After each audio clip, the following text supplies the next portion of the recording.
Bonjour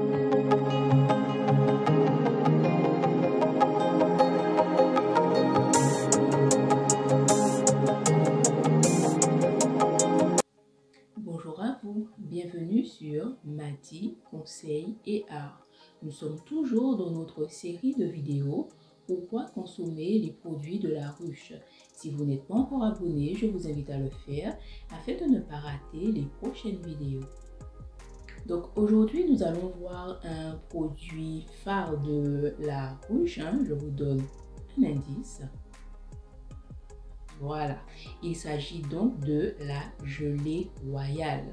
Donc nous avons déjà vu le miel, le pollen, la propolis, la cire, le venin et aujourd'hui la gelée royale. Donc la gelée royale sera fabriquée par les abeilles dites nourrices.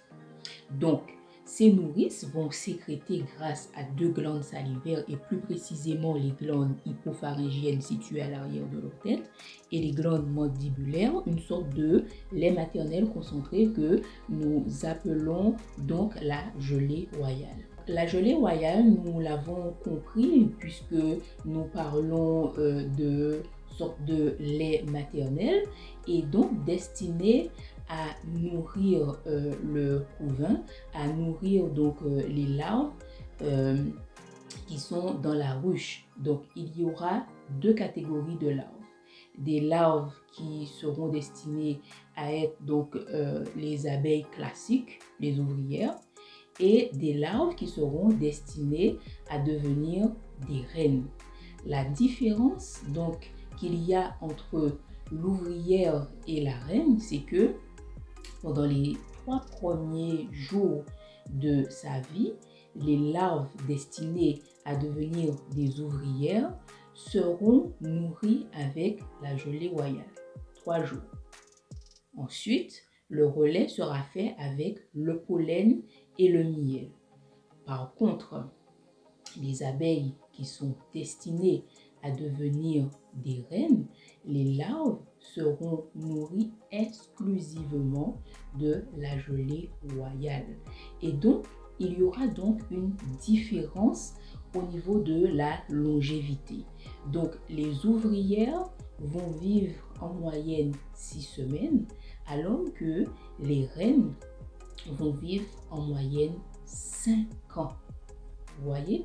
Donc déjà, rien que ça nous montre que au niveau de la gelée royale, consommer de la gelée royale va avec longévité, va avec également immunité.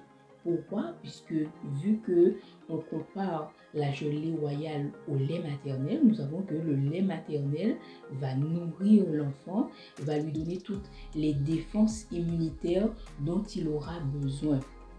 Et il a été constaté également que les larves qui sont nourries exclusivement de gelée royale ont l'organe de reproduction qui est complètement développé et que les larves également se développaient 2 fois plus vite que les larves qui avaient eu que 3 jours de gelée royale. Donc nous voyons et nous comprenons donc pourquoi au sein de la ruche, les ouvrières ne peuvent pas pondre des œufs, alors que la reine, elle peut les pondre et d'ailleurs c'est son rôle principal. Elle s'accouple avec le mâle que l'on appelle le faux-bourdon et puis après, tout le long de sa vie, elle ne fait que pondre des œufs pour assurer le peuplement de la ruche. Tandis que les ouvrières, étant donné que leurs organes de reproduction ne sont pas développés, donc elles ne peuvent pas pondre. Donc elles sont là, elles travaillent, elles sont architectes, elles sont nourrices, etc.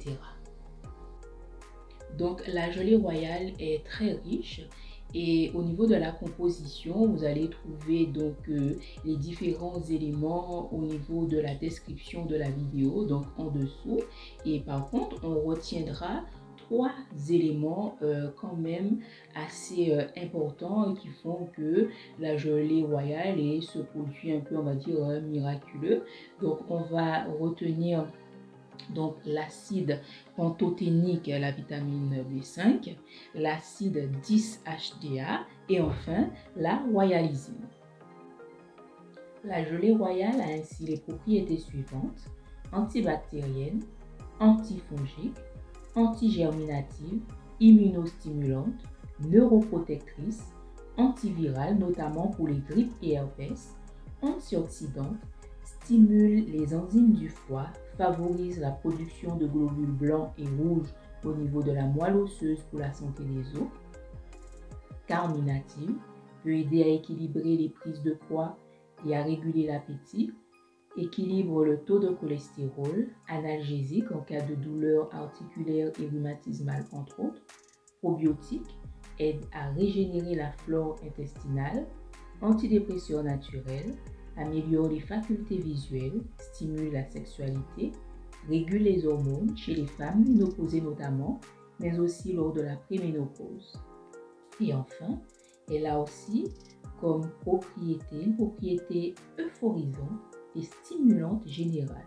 C'est-à-dire qu'on pourra proposer la gelée royale avant des entretiens, des examens pour les élèves et étudiants afin de lutter contre le trac.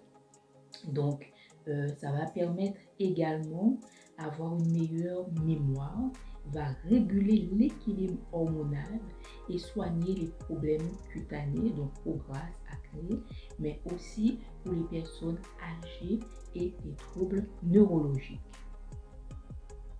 Indications thérapeutiques: fatigue générale, neurasthénie, vieillissement, infection, troubles du métabolisme, surmenage, troubles hormonaux, perte de mémoire, perte de facultés cognitives, troubles neurologiques, dépression nerveuse, baisse de la libido, baisse du tonus sexuel masculin, insomnie, problèmes cutanés, polybacillose, cystite, anémie, chute de cheveux, anxiété, stress, ulcère, troubles de l'ossature, convalescence, carie dentaire, grippe, rhumatisme, troubles cardiovasculaires, taux élevé de mauvais cholestérol, convalescence, crampes, diabète non insulinodépendant, ostéoporose, arthrite, troubles de la circulation sanguine,